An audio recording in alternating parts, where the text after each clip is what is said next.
Happy New Year to everybody, and thank you all for coming tonight. This will be the 8th annual State of the Town, which we've instituted when we first began with this administration. And it's always been a great opportunity, really, for us to share the town board's priorities for the year and for you to share in your thoughts and work our shared work together. As I've indicated in past addresses, this town has been through tremendous change in the last 8 to 10 years, and I believe that change has been positive. Over the years, we've focused on economic growth to expand our tax base, and we've invested in our commercial corridors, in our neighborhoods, and in our parks. We've stabilized our finances, and we've built a solid foundation that has led to manageable tax levy adjustments, and we've instituted technology and efficiency measures to lower the overall cost of government while protecting and even enhancing services. A list of some accomplishments in 2016, somewhat long, but I think significant. First and foremost, over the past 7 years, we've cut our debt by $9 million, or 40%. We protected our fund balance by reducing the allocations from what was a $1.4 million allocation in 2010 to just $465,000 in 2017. That's a reduction of $865,000, or 65%, since 2010.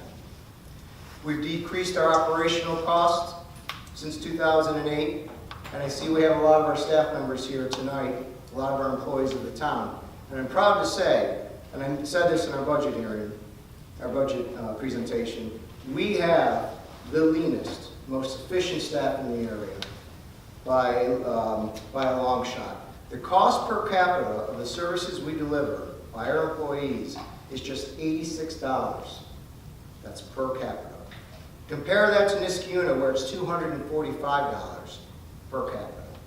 Our payroll is $2.2 million for general employees, and in Niskayuna, it's $5.4 million. For our police, it's even better. $74 per capita at a payroll of $1.7 million, compared to a town like Rotterdam, where it's $120 per capita, or a payroll of $3.5 million. We are clearly lean, and we are clearly efficient. And the taxpayers ought to be happy that we're delivering services at the lowest cost possible. In finance, we've created our capital improvement reserve account and a debt reduction reserve account to help us allow for better long-term planning. And this part's important. We have always, we're the few that can say this in this area, have always stayed under the tax cap with an average levy adjustment of just $39 over 5 years, slightly over $7 a year. That's 8% levy adjustment over 5 years, equals to be 1.6% each year.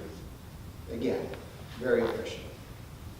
In economic development, we attract nearly $165 million in new investments into the town in the past 7 years. That means our tax base has grown by $46 million, and that represents a 2.5% growth. That means there's $1.4 million of new money going to mostly your school district, your county, and 10% of that to the town.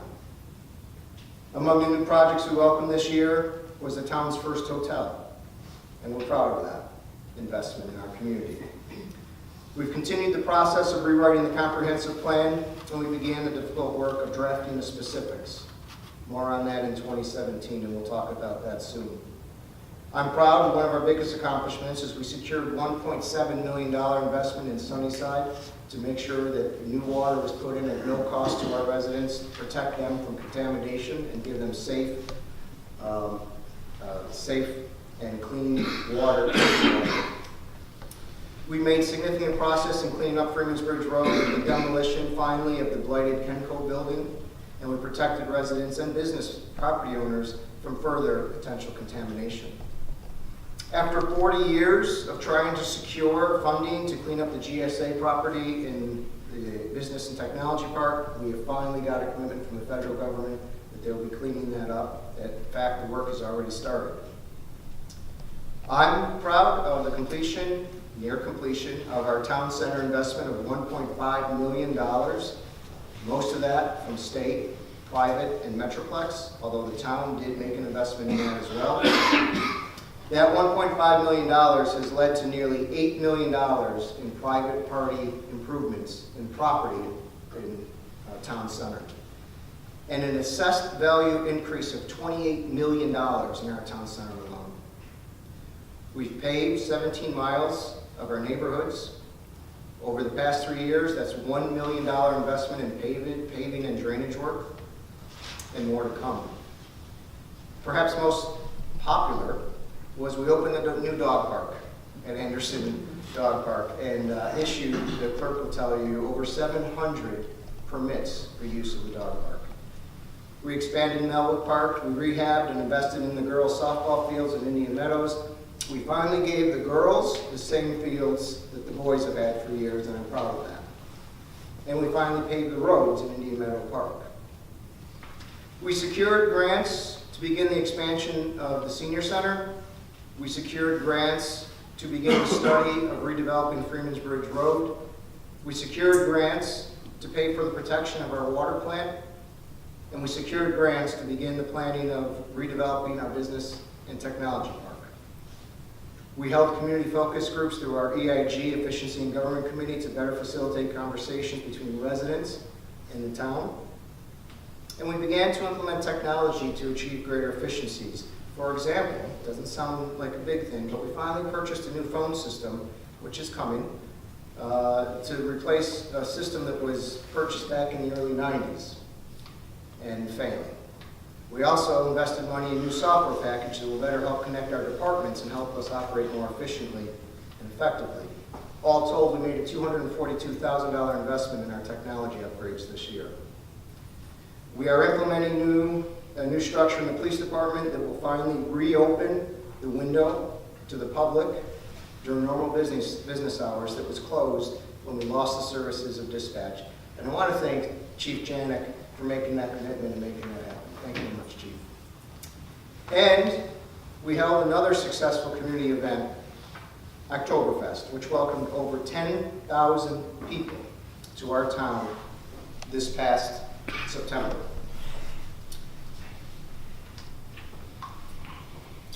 In short, we streamlined operations to lower the cost of government. We made important investments in our community to enhance services. We expanded the tax base to lower your share of the levy. We slashed our debt to provide relief in the operational budget. We protected our fund balance to prepare for capital needs. And all this has led to a strong and sustainable community. It's put us in a position to begin looking into 2017 in the future for a balanced approach and to long-term growth. Now, it's a little bit of what we accomplished. A little bit about what we're looking to accomplish in 2017. We look to continue to invest in our infrastructure. That means this will be the year, although we've talked about it before, that we begin to implement our automatic read meters to boost efficiency and to help lower the cost for our water users.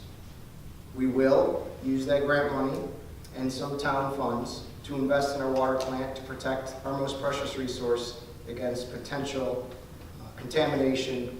When we had the storms of Irene and Lee, we saw the potential for contamination from the river. We will harden the protection of the water plant to ensure we maintain that safe and clean water supply. And we will finally begin and complete the construction of a walkway to Woodhaven. As we've talked about the investment we made in town center with the sidewalks, we will now begin to link our neighborhoods to the town center, and then in the future, link to the dog park, which will get you into Indian Meadows Park. We will link our neighborhoods, our town center, and our parks, but it will start with the next phase with the walkway to Woodhaven. We'll continue our investments in our parks and our seniors by finally starting and completing the $550,000 expansion to Melwood Park, to complete the senior center expansion that we received that grant for that I talked about. We will also invest in the trail between Anderson Park and Indian Meadows to improve the walkability between those parks. We are working with the YMCA to secure funding for a fitness park. And there are some more improvements to the dog park coming. For example, more shade structures, benches, and pavilions. We've actually had people contact the town about having a dog birthday party, having dog birthday parties. So we're going to try to provide pavilions for the dogs that have birthday parties. So that's fast becoming a community favorite. We'll continue to build our commercial corridors and protect our neighborhoods by actively a more active code enforcement approach to follow up on site plan approvals, to use our READY grant and LDC funds for microloans for beautification on Freeman's Bridge Road and Maple Avenue. We will begin the study of redesigning the Freeman's Bridge Road Gateway this year, which is important to welcome all the visitors coming for the casino, and I'll touch on that in a few moments. We'll also begin the business park redevelopment study so that we can attract even more businesses to the business park.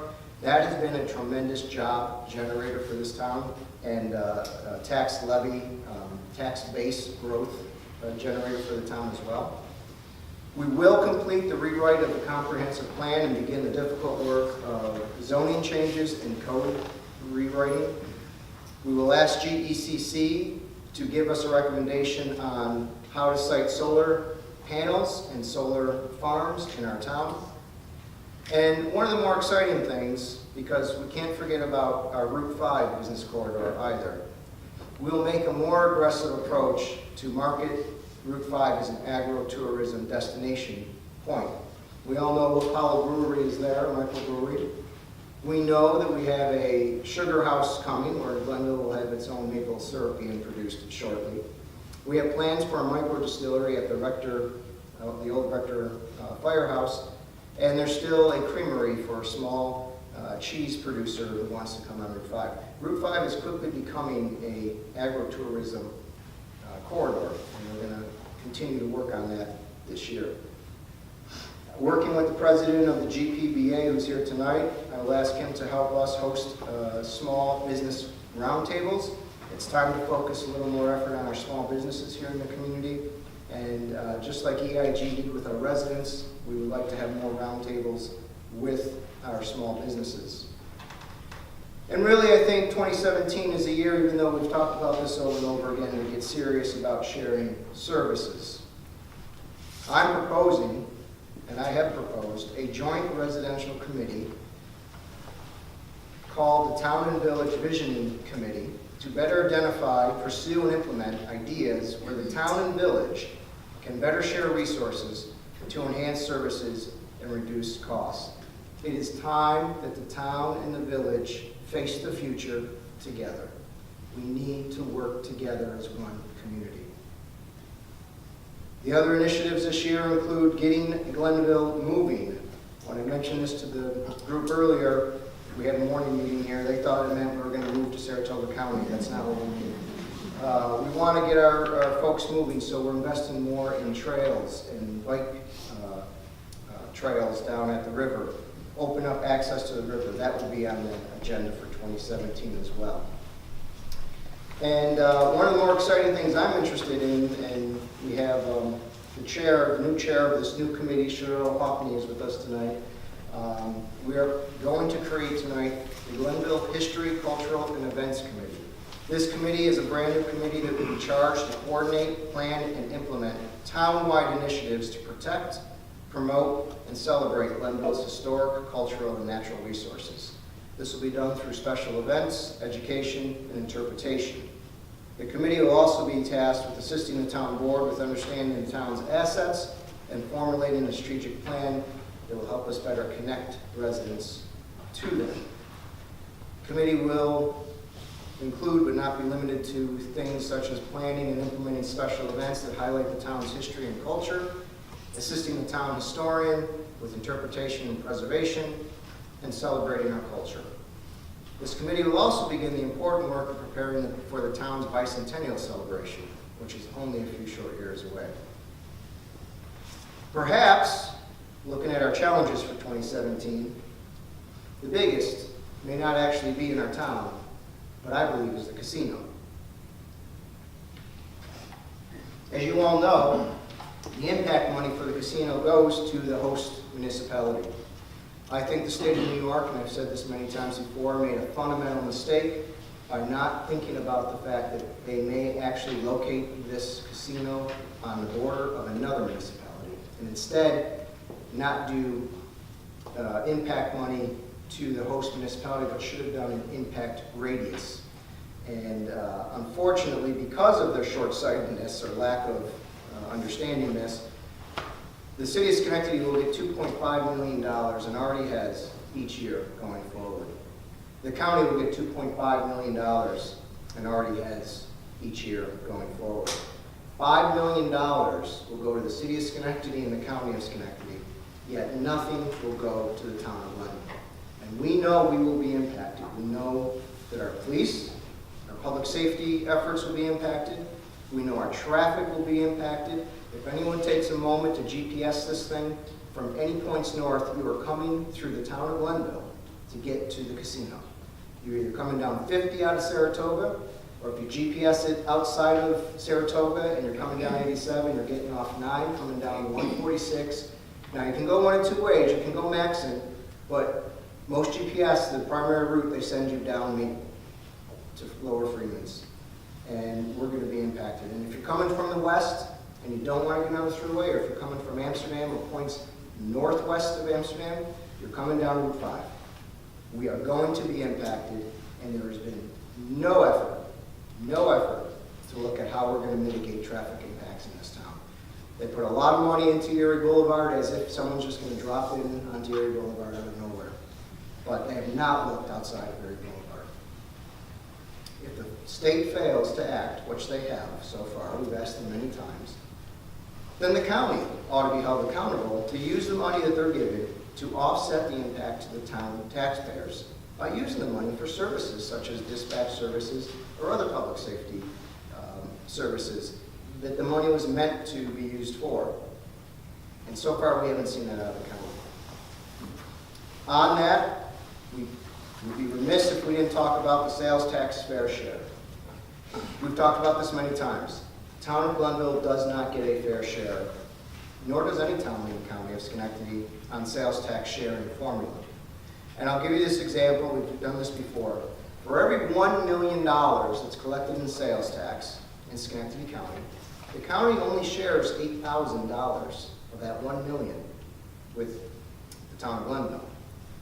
The county takes $745,000, or almost 75% of it. The city gets $130,000, or 13% of it. Metroplex gets $87,000, or 8.7% of it. And the town gets 0.8% of sales tax. So, just to put it in context, the city and the county get $5 million in impact money. The city and the county get 98% of sales tax growth. And the town of Glenville gets shafted. That's not right. We need to fix this. And we need people to go to their county legislators and talk to them about this issue. This is an important issue to our budget and to your tax bill. This needs to get fixed. And just to give you an example how unusual this is, a lot of counties actually share fairly their sales tax. We have a partner, a neighbor, Saratoga County, shares with their town 50-50 with their towns. That means a town like Clifton Park, with only 3,000 more people than the town of Glenville, gets $12 million in sales tax a year. The town of Glenville gets $2.7 million a year, which means the burden, that difference, is on you, the property taxpayer. And that's not right. This needs to get fixed. We're going to address this year. We're going to get more aggressive with it because so far the county has failed to respond, but this is something we're going to need help from our residents on. With that, I can truly say the town is very, very strong. Our fund balance is fairly healthy after many years of trying to protect it. Levy rates are flat. We've made significant investments in our community that are worthy of our town. But we must not forget, as we go forward, how we got here. Through prudent fiscal decisions, paying as we go philosophy, and finding creative ways to cut costs while protecting services. I'm happy to report that we will continue on this path, the path we started on 8 years ago. And because of that, I'm confident that we'll meet the challenges as we continue to expand our tax base. We will improve our community, and together, we'll make Glenville an even better place to call home. I want to thank you all very much for coming here tonight. And God bless you, and Happy New Year. Thank you very much. Now we'll get back. Oh, go ahead. Now we'll get back to